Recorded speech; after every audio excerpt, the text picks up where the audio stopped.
So your father is the person in your family who went through the Holocaust. Yes. Could you just give us in 2 or 3 sentences a sort of brief summary of his experiences?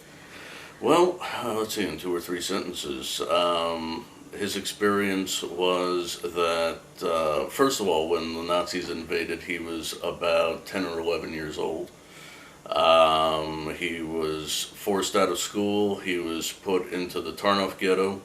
My grandmother was an American citizen, so the Germans put my family into a political prison in Krakow, a prison called Montelupich. And then they were sent off to Bergen-Belsen concentration camp.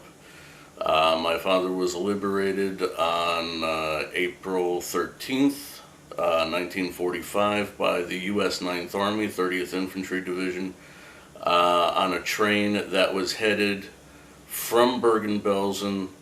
It was headed to another concentration camp, but it was captured by the American Army at Farelsleben. How old was your father when he arrived in the United States? Let's see, when he arrived in the United States, he would have been 19, I believe. Yeah. And where did he settle in the United States? Well, the interesting thing is that first my family came in through the port of New Orleans.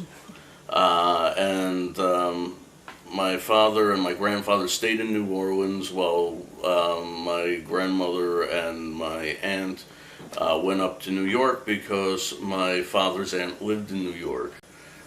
So then they joined them afterwards when they had enough money. Did they live in Manhattan or the Bronx? No, they lived in the Bronx. In the Bronx. Mm-hmm. And where did he meet your mother? In the Bronx.